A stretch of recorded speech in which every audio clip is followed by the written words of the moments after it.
Hello and welcome back to the I'll Try That podcast. This week, on the pursuit of hoppiness, we're going to be heading to the West Yorkshire to taste the fantastic Tetley's Smooth Flow. And actually, in the hop topic, we're going to be listening to some interesting news about hangover cures, Barber. Let's go. Right, so good news reported in the last month, and we're thanking our colleagues at the Telegraph on their beer news reporting for this one. There's been a story out about a potential new hangover cure exclusively for the ladies. There are pills out there which are called NAC pills.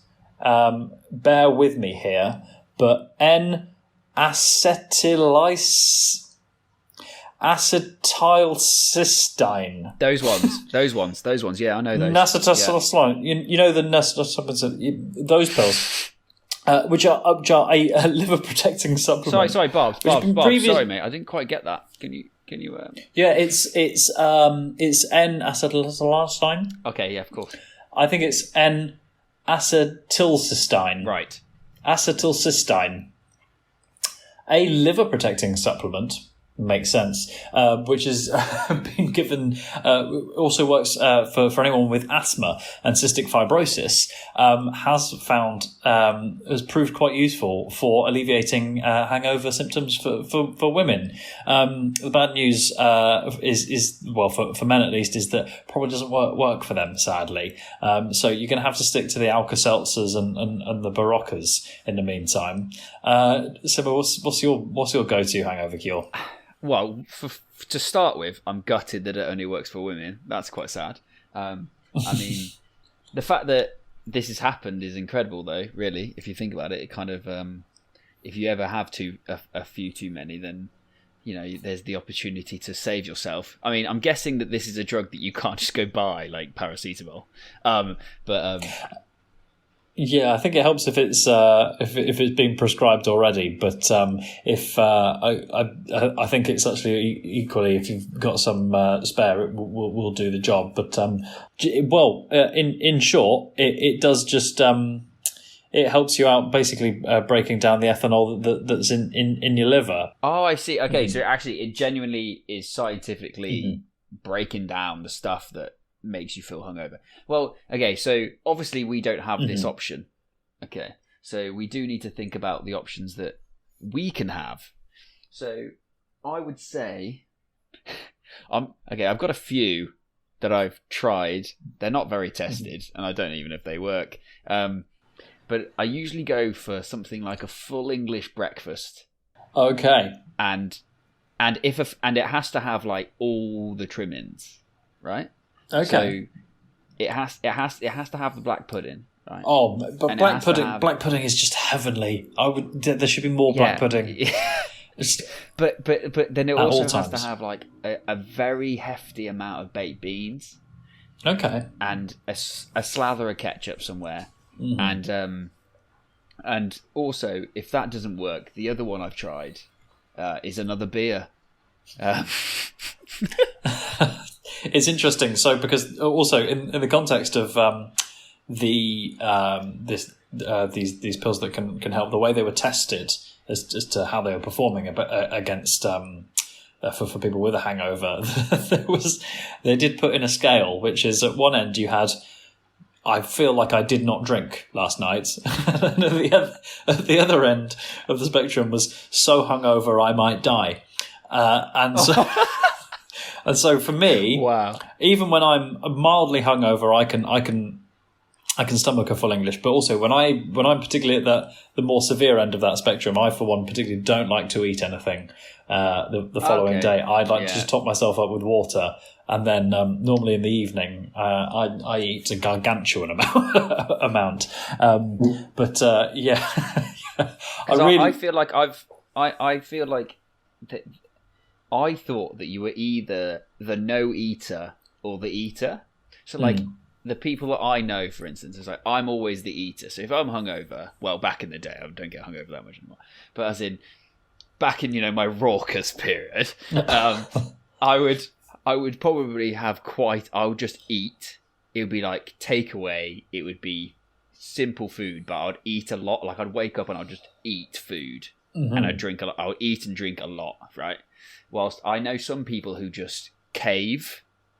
So like they literally just go, my bedroom is my cave, my duvet is my safety blanket. Oh, do not come near me, do not speak to me, do not move me, do not touch me. And I thought you were one or the other. So it's interesting how you're kind of like a hybrid. Oh, did you know, I equally, I'd rather be busy.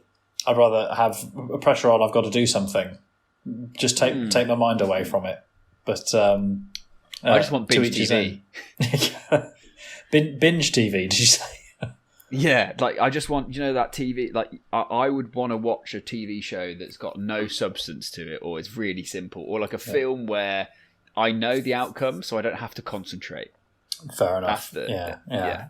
You should be careful drawing me for comments on films. I've been told off by Drabbers and Joe for not liking Harry Potter or the Fast and Furious films, which I feel would kind of tick that box really nicely for you for your next one. Well, I'll put it this way. I don't like the Harry Potter films based off the fact that I prefer the books, because I think the books are superior. Pro answer. Absolute pro answer.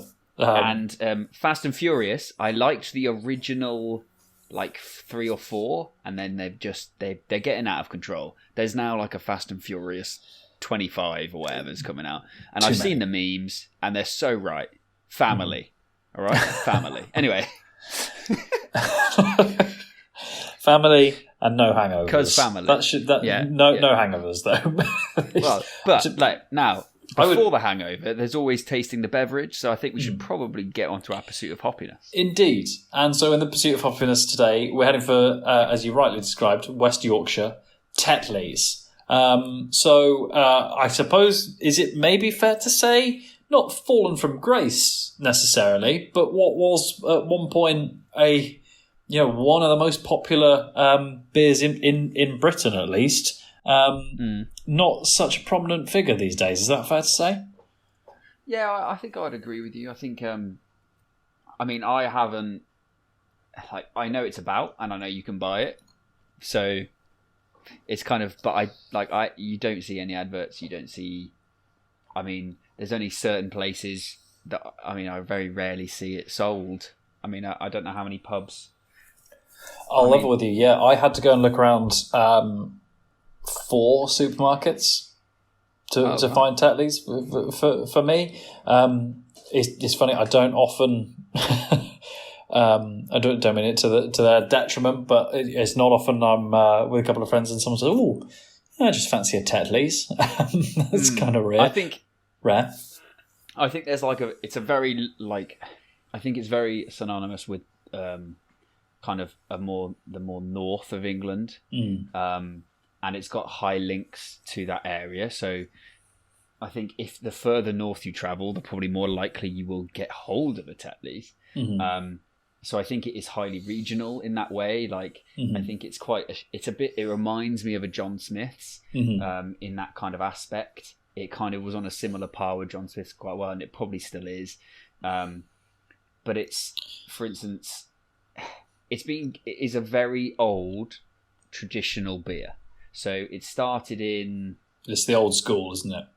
Yeah, so it started... it founded in 1822. So it's been around a while. And I don't think it's changed a lot, right? So it's... I can't remember the last time there was an advert. I can't remember the last time it looked fancy. If you look at the can, it looks like a traditional can. There's no bells and whistles. It says Tetley's on it. And it's pretty much, and it's got the signature of the founder on it. So it's been around a while, and it particularly used to be especially popular. So for a lot of people, it's a recognisable name. But equally, design-wise, they've gone through a couple of makeovers, haven't they? Which might mean it's a little bit harder to recognise. But it is one of those things that is one of those drinks that equally was kind of admired as a British style ale, and quite characteristic of what a old-fashioned British beer would be. So they can be pretty proud of that. And they probably laud it as well by describing it as the timeless taste of Tetley's. Oh, That's a wonderful bit of alliteration, that, isn't it? Yeah, it's fantastic. And also, like, I would say, like, it is a bitter, and I love a bitter. Like, I know that obviously everyone kind of loves a craft beer nowadays and stuff like that, but there is something that is timeless about getting a bitter, because I love seeing how it's poured in a pub, and you have to wait for it, right? And it heightens the anticipation. Really and I love how easy it is to drink. And yeah, it doesn't have to be cold, and it doesn't have to be a lager. I think it is called the Tetley Smooth Flow. That's the one we've got at the moment, the Tetley Smooth Ale. And I actually genuinely really love a bitter, and I love it. Now, the name bitter is really deceptive. It's not actually bitter. It's an awful name, I think, for a beverage to call something a bitter.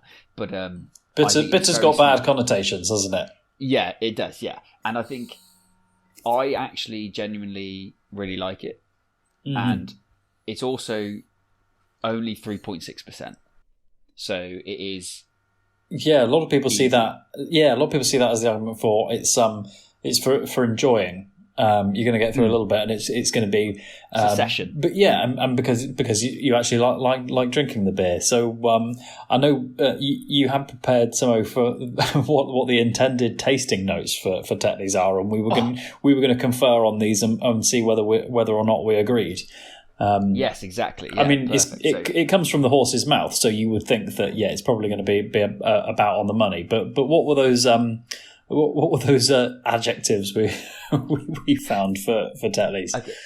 By the way, Bob's fantastic segue there. Thank you. I've been working on those. I've been planning this for a month. Anyway, so a traditional English smooth ale, nutty, roasted, full-bodied flavour, creamy caramel bitter sweetness, hoppy and soft caramel finish. A lot of thought went into those. I feel hoppy, I think, is a hard one to try and crowbar in the context of what beer's like these days. Yes. I mean, if you're going to call something hoppy these days, I mean, it needs to be seriously hoppy, like unfined hops or something like that. But I would agree with the soft caramel finish. True, totally, yeah. Big time. Big time. I feel we're now selling newspapers. Yeah. I go one of those little trilby hats with notes in it. And I think the bit before that was creamy caramel bittersweetness. Mm-hmm. Apart from, again, that's one of those phrases that maybe one or two words would have done instead of three.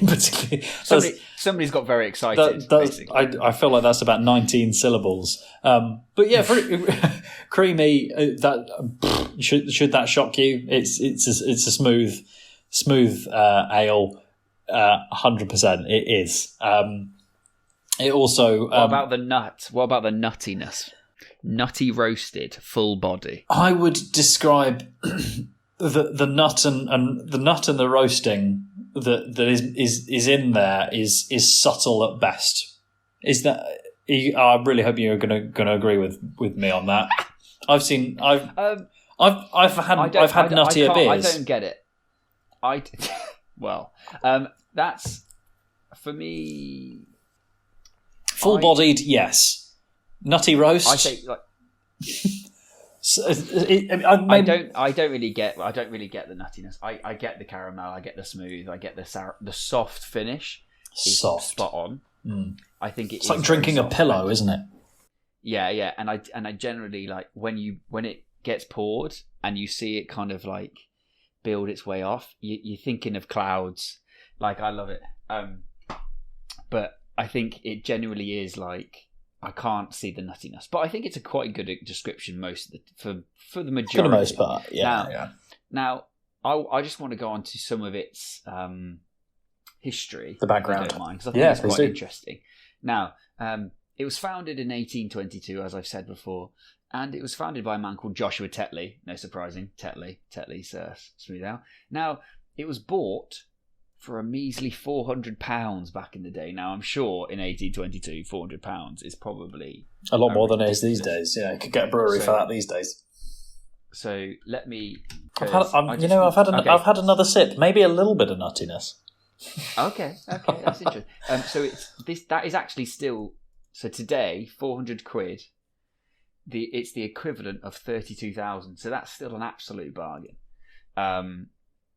Yeah. Oh, don't get me started on property prices, because once again, that's another podcast. Yeah, but basically, they are part of the Carlsberg group now, and they're a part of a portfolio.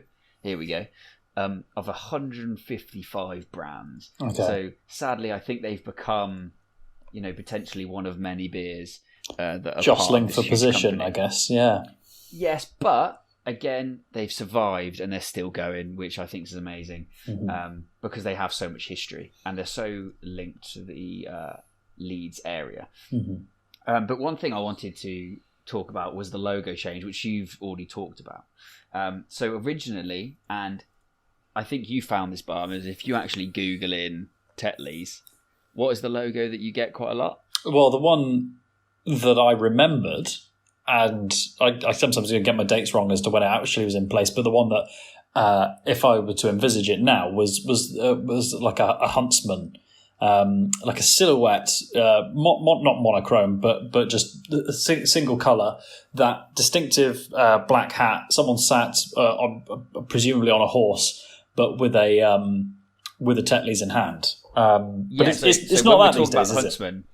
So when we're talking about huntsman, we're not talking about Robin Hood. We're talking about fox hunting and nobles hunting, just to give everyone that. So it's obviously very British kind of feeling. It's kind of linking to almost nobility, I guess, because that's the only people who fox hunt, right? I think. So yeah, I mean, I would say that the fox hunting ban that eventually came in for a lot of people was. Again, we probably don't have time within this podcast to go into the actual finer details of it. It was obviously there are animal rights groups who are fighting against fox hunting and feeling that it was wrong, and obviously it did lead to the ban eventually. However, I think particularly people on the other side often felt that it was almost a symptom of class warfare. That it was it was historically the upper classes who would engage in fox hunting. Again, that's almost like an allegation within this whole sort of battle that went on. But I think that's probably fair to summarise that fox hunting, which was a contentious issue in the UK, typically was it was seen as something that was engaged in by the upper classes, and it was viewed as a little bit as class warfare in the UK. So, and that they actually, I actually double checked this. They dropped it in the year 2000. So this issue of the fox hunting is actually quite a modern issue. I know it feels a long way away, being 21 years away ago, but the 2000s don't seem like that long ago, though. That's the thing. No, not at all. I'm still remembering Daniel Bedingfield. Anyway, so but like that is like then they actually changed their logo. So the one they changed it to for that was they just went for a rugby ball because they they sponsored, a lot of rugby league teams, because Leeds has got a very famous rugby league team, very successful team. It's that part of the world, big rugby league country there.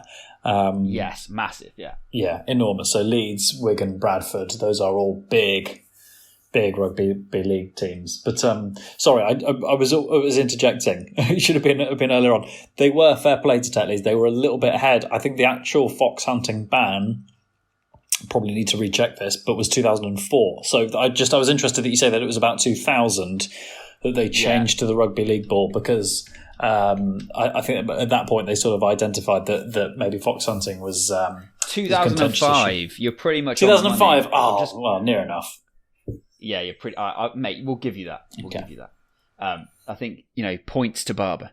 But I like, for instance, interestingly though, we talk about the fact that they changed to a rugby ball. So they went from the huntsman to the rugby ball, and they've actually changed it again.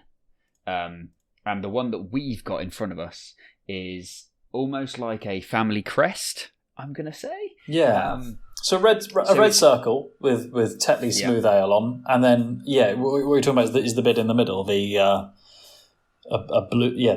blue lion on a star with a family sort of crest in the centre. Now, the one I recognise the most is probably because of my football/soccer knowledge, which is the Leeds rose. Is it the white rose? I think so. Yeah. Well, Leeds always play in white. I know that much. And that is really synonymous with Leeds, and that kind of rose is really famous. And they're obviously going as like the crest to symbolise the area, which I think is a good shout. And it keeps the loyal fans loyal, but it doesn't exactly stand out. Really, I think it does feel like there's not a lot going on with the. I think the one thing I did realise, and I've just realised it right now, the can is basically symbolising the foam head, which I think is really cool. Yeah, I was going to say it's a little bit bigger than I would personally go for on the can. So it's about, but two thirds of the bottom 2/3 are blue, and then a nice sort of creamy beige for almost. Maybe it's not top third. Maybe it's about 1/4 rather than a third. It's a little bit bigger than I would pour myself. Yeah, but I think if you want to try a proper English bitter, you have to go and try this and John Smith's. Try both of them. I think they're both good, and I think this is a definite sessionable beer, and it is one that you're meant to have at a pub, and you're meant to have a couple of. You're not supposed. It's not like a one-hit wonder. I didn't. Weirdly, I mean, I'm actually quite a rugby union fan rather than a rugby league. But it also, to me, tastes. So am I, yeah. Yeah, it tastes to me like a beer you go and have at the rugby, which can still. Oh, mate, completely. I think it. Yeah, definitely. Can still be one that you would at a rugby league game, but this is almost. I suppose also I don't know why I would exclude it from football. It is one of those ones. Actually, I can see myself a little bit wrapped up, even with a hat and gloves and a scarf. Late January on the terraces with a although these days. But I think it's the comforting feel of the beverage that makes you think that. Yeah. So it obviously links. That has obviously sparked something in your head, Barbs, of watching sport. Like definitely, the taste has made you think of it. That's cool. I like that. So one thing I think we should mention, Barbs, is when I originally heard Tetley, I actually didn't go to beer. I went to. Where did you go? I went. I think like you. I went to go put the kettle on. Yeah, exactly. And I think what's really interesting is that Tetley tea and Tetley, obviously they are Leeds or Yorkshire names, because that's where Tetley was originally from. The two men who started Tetley tea actually were sellers of salt. Salt, okay. They went into the tea market. Yeah, random fact for you.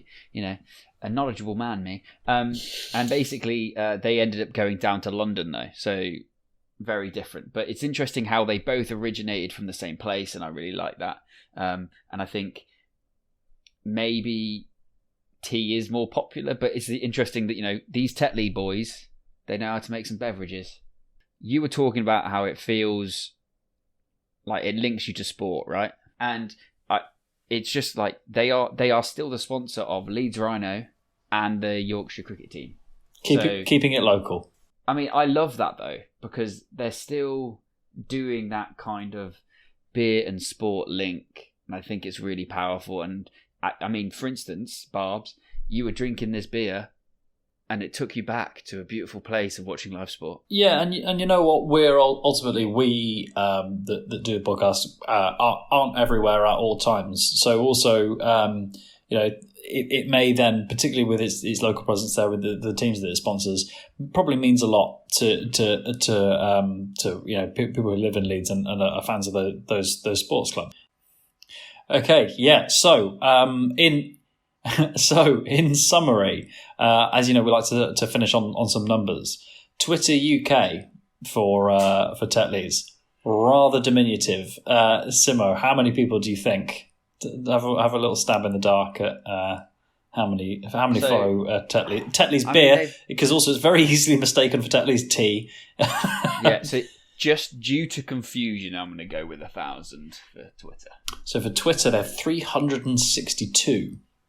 Do you know what it is? It's because people are clicking the Twitter, the Tetley tea. I'm sure there's some synergies there between the tea and the beer, but in terms of the social media following, it may have done them a mischief. However, because to be fair, it's very difficult. If somebody offered me a cup of tea and a beer, it'd depend on the time of day. Right? Exactly. Yeah. The answer is yes, but which side of it you're going to, we don't know. The answer's always yes, Barber. Yeah, the answer's always yes. Just to figure out what the question is. But although, Simmo, got to give you props. 1,000 bang on for the Instagram following for Tetley's. So wrong social media. He's not just a pretty face. Yeah, I'm not a pretty face. Anyway, for a quintessential taste of proper British ale, go and try Tetley's. And that's all we have time for this week's episode of the I'll Try That podcast. And so from me, Joe, Rich, Barber, and Simmo, goodbye. And don't forget to follow us on Instagram, Twitter, I'll Try That podcast.com, and watch us on YouTube. Goodbye now.